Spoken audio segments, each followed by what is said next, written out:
샬롬, 주님의 평안을 전합니다. 이음채플입니다.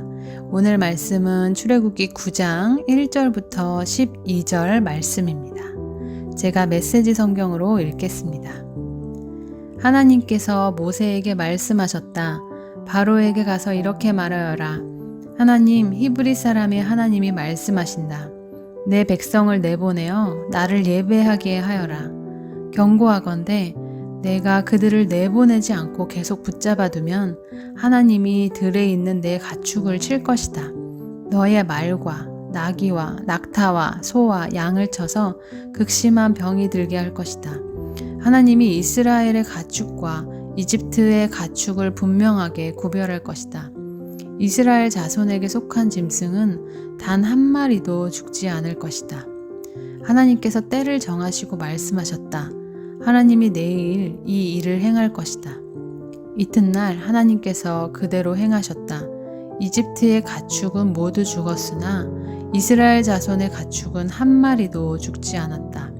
바로가 사람을 보내어 일어난 일을 알아보니 과연 이스라엘 자손의 가축은 단 한 마리도 죽지 않았다. 그러나 바로는 여전히 고집을 부리고 백성을 내보내려 하지 않았다. 하나님께서 모세와 아론에게 말씀하셨다. 너희는 아궁이에 재를 긁어 모아 두 손에 가득 쥐어라. 그리고 모세가 그것을 바로가 보는 앞에서 공중에 뿌려라. 이것이 이집트 온 땅을 덮는 미세한 먼지가 되어 이집트 온 땅에 있는 사람과 짐승에게 악성 종기를 일으킬 것이다. 그들은 아궁이에서 재를 긁어 모아 손에 쥐고 바로 앞에 서서 공중에 뿌렸다. 그랬더니 그것이 사람과 짐승에게 악성 종기를 일으켰다. 이번에는 마술사들도 종기 때문에 모세와 맞서지 못했다. 이집트에 있는 다른 모든 사람들과 마찬가지로 그들도 온몸에 종기가 났기 때문이다. 하나님께서 바로의 고집을 드세게 하셨다.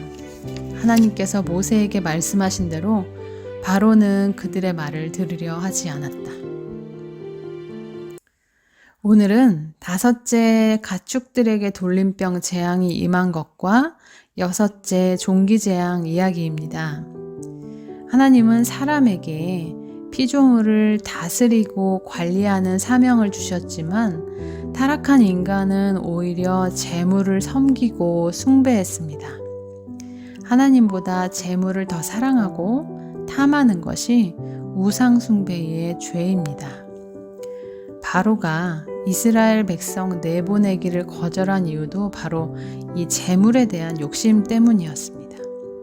이스라엘 백성의 노동력은 애굽의 큰 재산이었습니다. 바로는 이스라엘을 내보내는 것이 아마 큰 손실이라고 생각했을 것입니다. 하나님은 재물을 의지하는 그 탐심 때문에 하나님의 명령을 거부한 죄에 대해서 심판을 내리신 것입니다. 이것은 애굽에 대한 경고일 뿐 아니라 이스라엘 백성에게 교훈이 됩니다. 여호와 하나님을 섬기면 하나님이 그들의 소유에 복을 내리시지만 하나님보다 재물을 사랑하면 그 재물까지 빼앗기게 될 것이라는 교훈이죠. 하나님이 이스라엘 백성의 가축들을 전염병에서 보호하신 이유는 그들의 재산을 보호하실 뿐 아니라 그들이 하나님께 제사를 드릴 재물을 보전하시기 위함이었습니다. 이스라엘 백성의 가축은 그들의 죄를 대신하는 대속죄물이었습니다. 이스라엘 백성이 가축으로 대속죄물을 삼아 하나님을 예배했듯이 성도들은 하나님이 주신 재물을 하나님을 섬기는 데에 사용해야 합니다. 사람들이 재물을 섬기는 이유는 육신의 생명을 유지하는 데 필요하기 때문입니다. 그러나 영생은 재물의 풍부함과는 상관이 없습니다.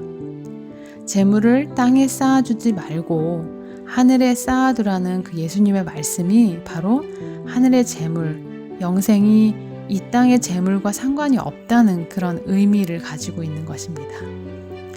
성도는 모든 소유를 하나님을 섬기는 재물로 삼아 하나님께 영광을 돌리는 삶을 살아야 합니다.